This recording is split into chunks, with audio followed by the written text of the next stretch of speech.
Assalamualaikum warahmatullahi wabarakatuh. Selamat pagi anak-anakku, semoga kalian masih dalam keadaan sehat. Mari kita belajar tentang mengklarifikasi jenis-jenis hand tool dan penggunaan atau menggunakan macam-macam hand tool.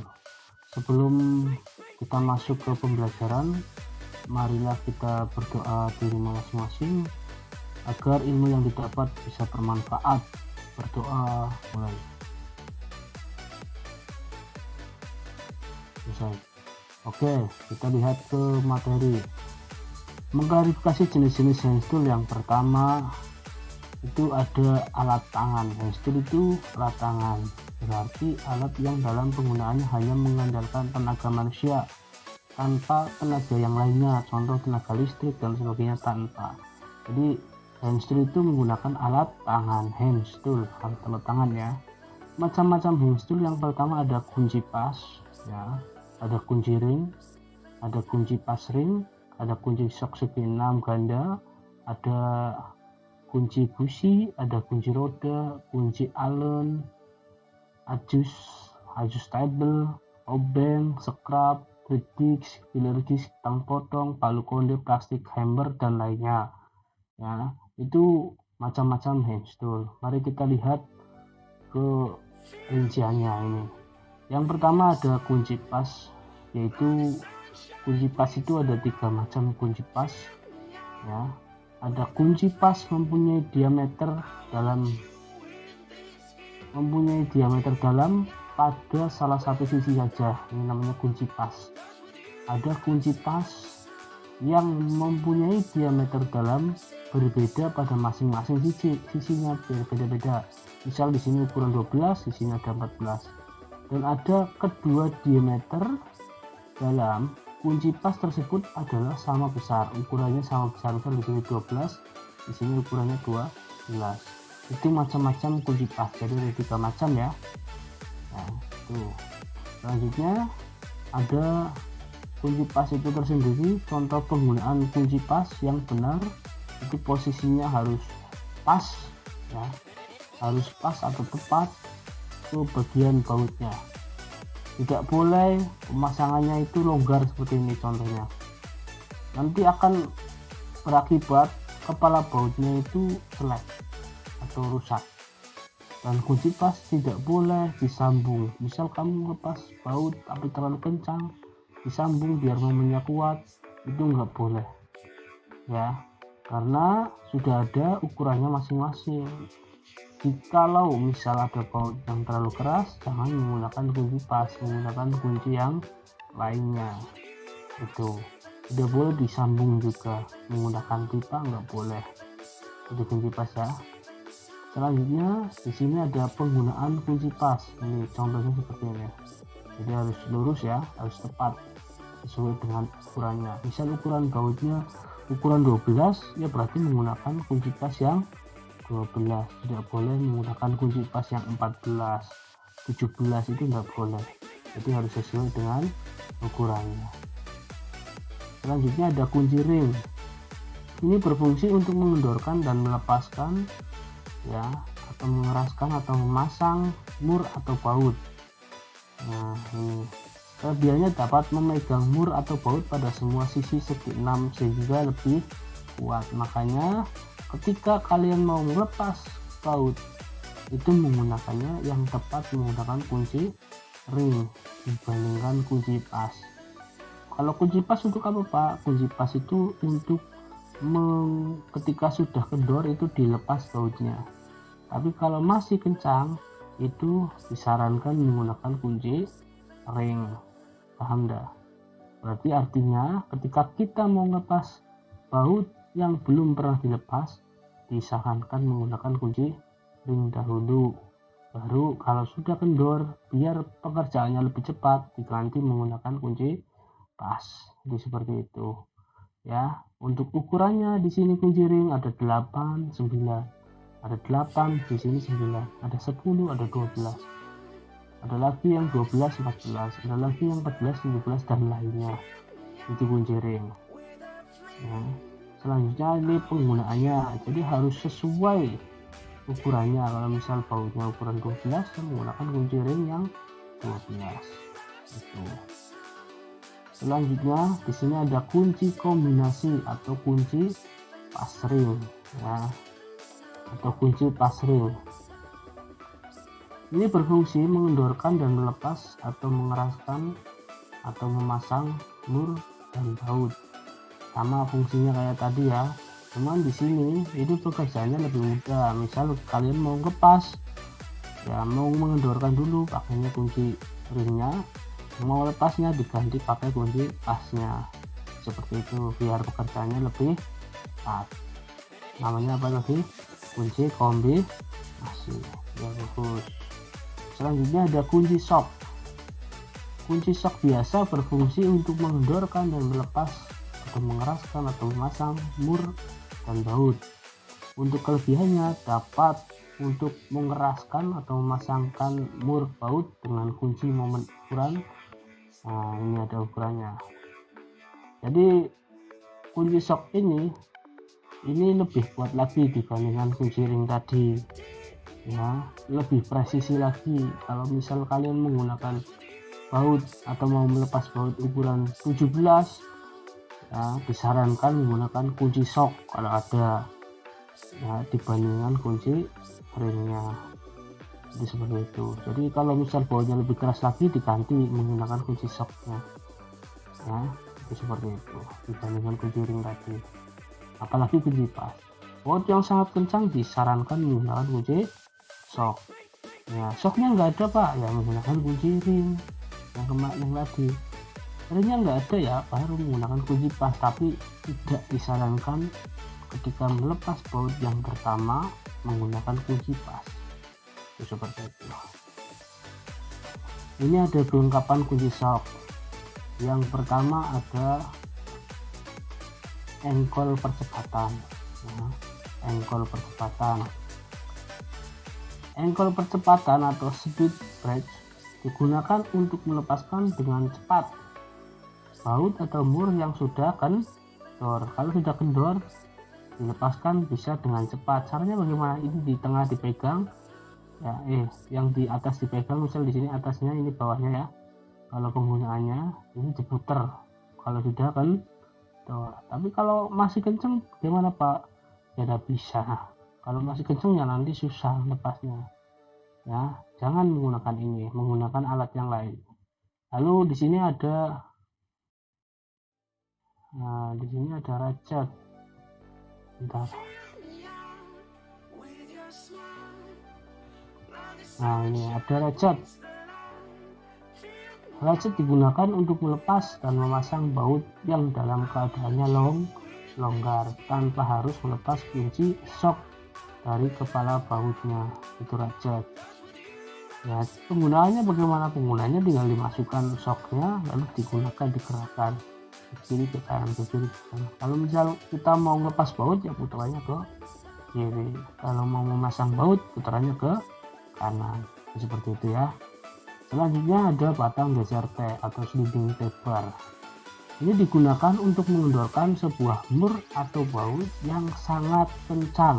Nah, ini ketika kalian mau melepas atau mau memasang yang sangat kencang ini menggunakan sliding T-bar. Kalau sudah kendor biar cepat bagaimana pak? Diganti pakai engkol percepatan. Kalau enggak pakai ratchet. Kalau posisinya susah ya pakainya ratchet. Jadi seperti itu. Lalu di sini ada batang universal. Batang universal atau breaker bar digunakan untuk mengendorkan baut-baut yang sangat kuat, misalnya baut kepala silinder. Ini yang lebih kuat lagi pakainya ini, batang universal ya. Selanjutnya ada batang perpanjangan shock. Kalau misal di sini ada kegunaannya bersama dengan ratchet atau alat yang sama untuk menjaga mur atau baut yang tidak terjangkau. Kalau misal bautnya terlalu dalam, posisinya jauh, silakan misal ratchetnya disambung menggunakan batang perpanjangan seperti itu ya, biar nyampe ya. Selanjutnya di sini ada sambungan shock universal. Sambungan shock universal posisinya seperti ini. Nah, sambungan shock universal digunakan untuk melepas atau memasang baut pada posisi yang menyundul dan tidak terjangkau dengan batang perpanjangan saja. Posisinya miring kayak gini mas, miring. Jadi harus menggunakan sambungan shock universal agar bisa terjangkau. Lalu ada soket segi 6 atau single hexagonal. Alat ini berdinding sangat tebal. Nah, ini shock segi 6. Ini mata shocknya. Lalu di sini ada shock segi 6 ganda double hexagonal, hex socket ya, double hex socket. Ada lagi kunci shock bintang atau star socket. Sekilas kunci ini mirip kunci shock segi 6 ganda, namun berbeda jenis kepala bautnya. Jenisnya berbeda. Kalau ini 2x6 berarti 6 kali 2 12 mata ya. Kalau ini cuma 6 saja, namun seginya itu berbeda. Hampir kayak seperti ini, kayak segi 6 ganda ya, cuma jumlahnya ada 6 itu. Selanjutnya ini contoh pemasangannya seperti ini ratchetnya, batang perpanjangannya, ini shocknya, shock 6 ya. Pemakainya tidak boleh ketika kita mau melepas bautnya sangat kencang, tidak boleh dipalu, tidak boleh terlalu dipaksakan ya, kasihan nih gambarnya, kasihan. Selanjutnya ada kunci soket T. Nah, kunci T ini berfungsi untuk mengendorkan dan melepas atau mengeraskan atau memasang mur atau baut serta mempercepat pekerjaan. Ini kunci T. Kekurangannya tidak dapat untuk mengeraskan, memasang mur, ulir baut yang menjorok keluar. Jadi kalau bautnya terlalu panjang itu tidak bisa digunakan. Ini kunci T ya, kunci T. Nah, selanjutnya ada kunci busi. Kunci busi. Nah, kunci busi ini berfungsi untuk melepas ya, untuk melepas dan memasang busi, tipe cup ya, cup dan sport. Cup dan sport. Nah, ini jenis-jenisnya, bisa menggunakan ratchet, bisa menggunakan kunci busi yang lainnya. Nah, ini kunci busi. Kalian punya yang mana coba? Ya, kalau di kelengkapan motor kebiasaannya yang seperti ini. Ya, kalau di bengkel-bengkel ini kunci busi. Lalu ada kunci roda, digunakan untuk melepas dan memasang kembali pelek. Nah, pelek atau mur pada roda. Ini pelak atau loop ya, pelak atau loop itu seperti baut cuman ujungnya agak lancip. Nah, itu loop. Nah, ataupun mur pada roda. Ini kunci roda ya. Ada yang bentuknya 4 seperti ini, ada yang juga yang 3 posisinya kayak Y kayak gini ya, kayak Y. Tapi kalau ini cuma 4 ya, ada 4, tapi ada lagi yang menggunakannya 3. Lalu selanjutnya ada kunci Allen atau kunci L, Allen key ya, digunakan untuk melepas baut yang kepala bautnya berbentuk bulat tetapi di dalamnya terdapat lubang yang berbentuk segi 6. Jadi kepala baut yang menjorok ke dalam ya, ini menggunakan kunci L atau kunci Allen.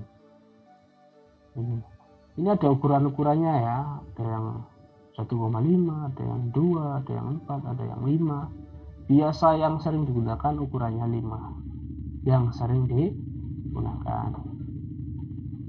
Lalu di sini ada kunci Inggris adjustable ya. Kunci Inggris ini berfungsi untuk melepas dan memasang mur atau baut yang ukurannya tidak standar ya. Ini bisa di setel, kalau kita mau memperbesar ya di situ ini geser, diputer, nah nanti besar sendiri. Cara penggunanya bagaimana ya, tinggal dimasukkan sesuai dengan ukuran, dikencengin biar ukurannya tepat, baru digunakan. Ingat tidak boleh dipalu ya, tidak boleh dipalu. Lalu selanjutnya ada obeng. Obeng ini digunakan untuk mengencang dan melepas berbagai macam jenis skrup. Ya, ini obeng berbagai macam jenis skrup, contohnya seperti ini. Ada skrup yang bentuknya min, plus, ya, ada yang bintang seperti ini, ada yang seperti ini, ya, masing-masing. Ini macam-macam obeng. Nanti ada yang kepalanya seperti ini. Yang sering digunakan mana Pak? Yang sering digunakan ini plus sama min. Nah, sisanya jarang digunakan. Selanjutnya ada obeng ketrok. Nah, obeng ketrok ini digunakan untuk mengencang atau melepas skrup dengan kekencangan yang lebih. Ya, kalau skrup tadi terlalu kencang, ya boleh diketrok menggunakan obeng ketrok. Ini posisinya seperti ini. Jadi putar ke kiri lalu dipalu jeder, nanti ujung mata obengnya itu akan berputar sesuai dengan keinginan. Kita mau muternya ke kiri, ya berarti diputar ke sini dulu lalu dipalu jeder, nanti dia itu akan berputar dengan sendirinya tanpa harus kita memutar alatnya. Itu obeng ketrok ya. Tapi dilihat dulu, kalau kita mau menggunakan alat ini dilihat medianya.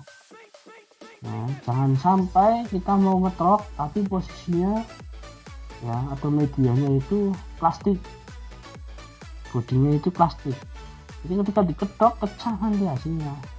Jadi harus tahu medianya apa. Kalau medianya ada besinya atau dudukannya besi, boleh diketok pelan-pelan, jeder. Ya, kalau besinya sangat keras atau di bagian mesin, boleh diketok yang sangat keras. Yang penting harus sesuai dengan ukurannya. Ini ada matanya juga ya, mata obengnya. Ada yang plus kecil, ada yang plus besar, ada yang min kecil dan min besar. Itu kelengkapannya. Lalu selanjutnya ada scrap.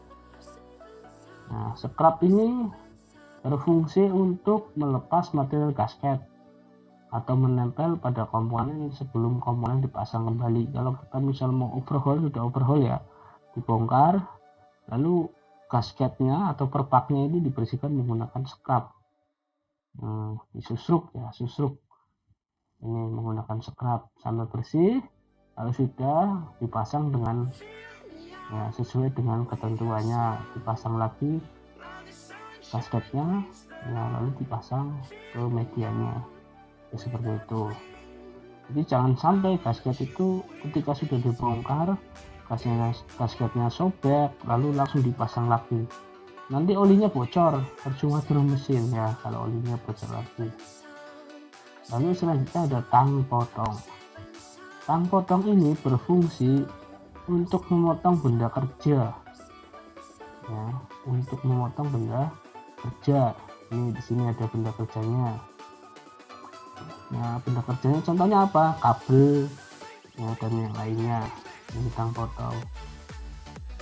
Selanjutnya, nah ini contoh penggunaannya.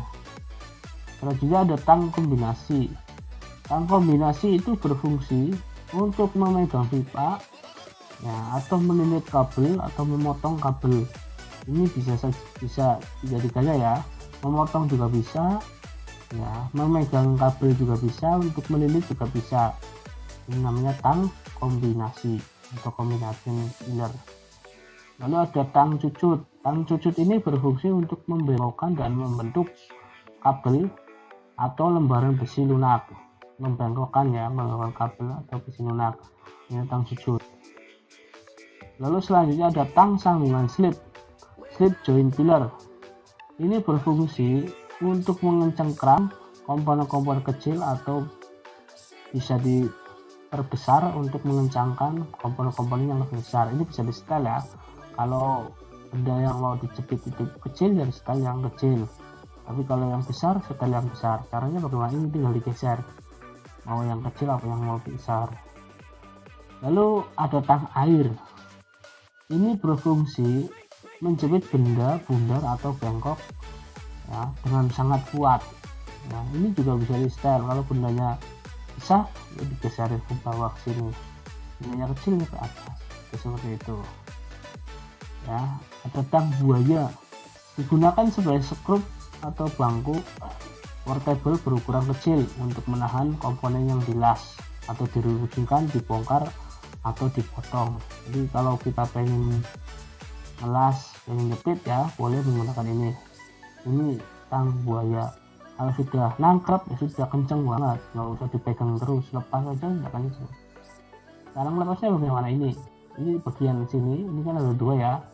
Ketika sudah nempel, ini jaraknya agak ada jaraknya ya, lumayan.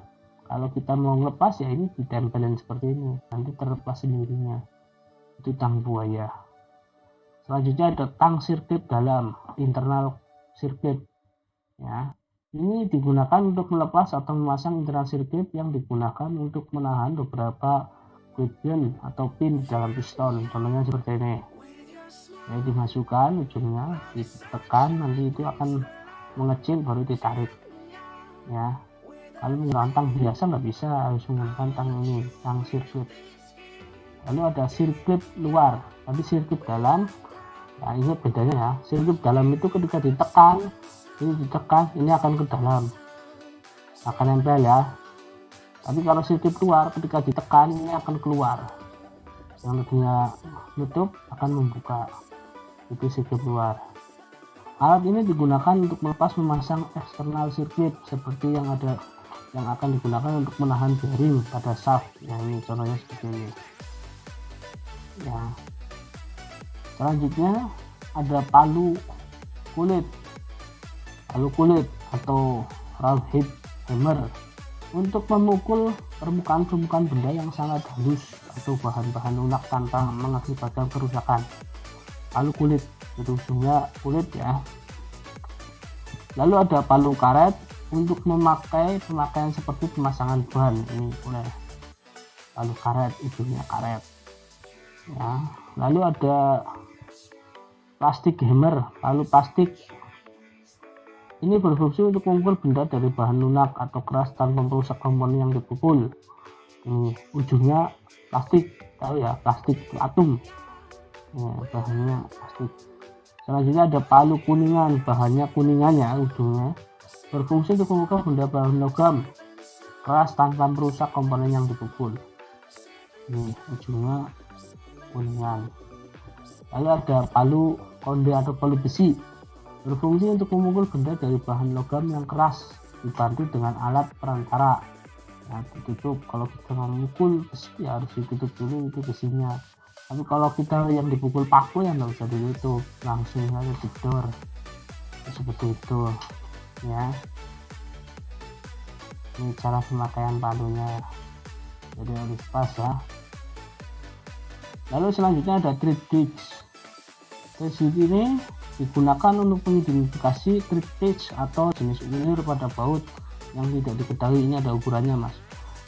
Jadi kalau misal kita mau mengukur baut, misal ada baut 12, ulirnya berapa ukurannya? Ini ada ukurannya di sini. Misal 1,25, 1,50 itu. Nah, namanya thread gauge. Lalu ada filler gauge. Satu unit filler gauge atau pengukuran ketebalan. Nah, filler gauge digunakan untuk mengukur celah atau kerenggangan kecil di antara dua komponen, misalnya jarak di antara valve atau katup stem dengan lengan pemutus rocker arm. Jadi kalau menyetel katup ini menggunakan alatnya seperti ini, namanya filler gauge. Caranya bagaimana? Caranya misal kita ada pengukuran mobil kijang, misal standarnya 0,20 mm ya ukuran katupnya.